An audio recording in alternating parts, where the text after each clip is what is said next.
but it's not going to ever be as horrible as it is for the family that you see there. And I'd ask that you respect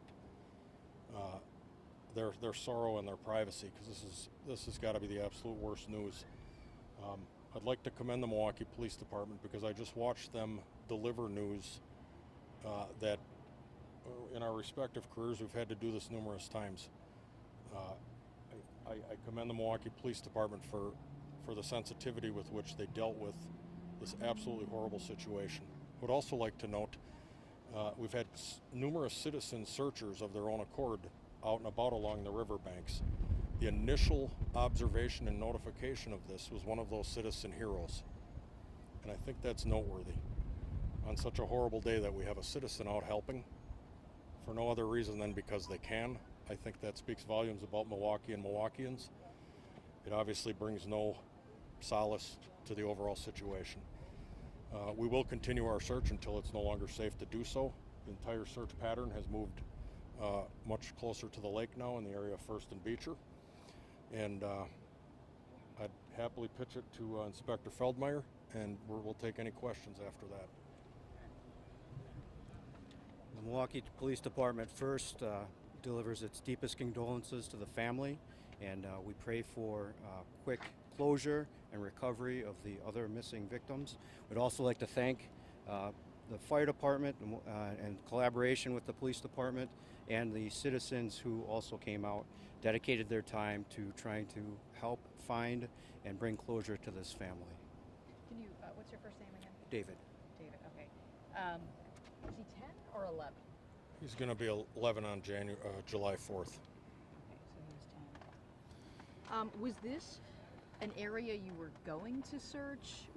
We have had multiple searches going all day. Some areas we have been able to search twice. We're putting our mapping together to see if this was in one of the gap areas between the larger areas we were searching. But the water levels have consistently been changing. I can't explain precisely if we were there or not.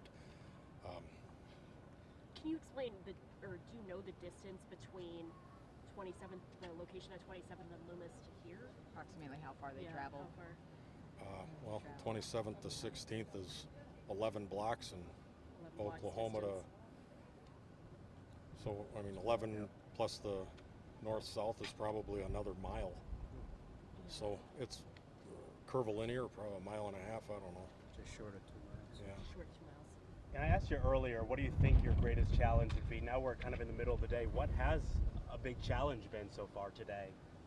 The greatest challenge is just simply the persistence of it all. You wish you weren't here doing this. You understand we're in privileged positions to be able to help in this way. The challenge is the persistence of it all.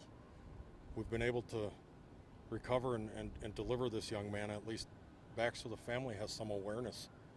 But you know that we're not even touching that pain right now, and we still haven't located the other 2 reported missing, and I think that weighs heavy on everybody's mind. And it is hot, and it's not that windy. These workers are in some cases, wearing basically rubber suits, flotation suits and whatnot.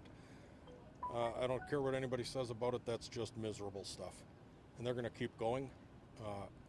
Some of the companies that were deeply embedded at this specific site, I asked them, what do you want to do? Do you want to move on to the next search area?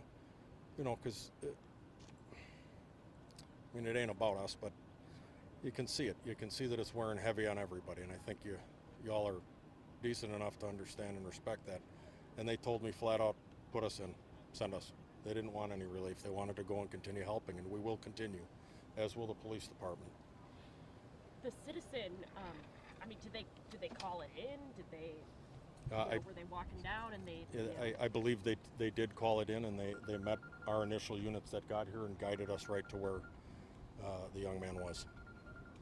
Are you going to be opening up this area at all? I imagine this will open up very shortly here. So First and Beecher and more tunnels there?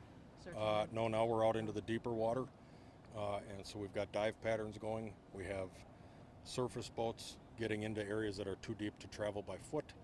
Where it is able to be traveled by foot, we're walking in the water on foot and also on the shoreline. We are also using our drone to scan the shoreline in the more difficult to reach areas. So we've got a lot going on right now. This is in concert with the Milwaukee Police Department's dive team as well and their whole command staff. So we got a lot of moving parts, and I don't want it to be lost that there's tremendous risk to put firefighters or police officers subsurface in these rivers. But that is what we are charged with, and that is what we will do. Thank you. Very much. Thank you. Thank you.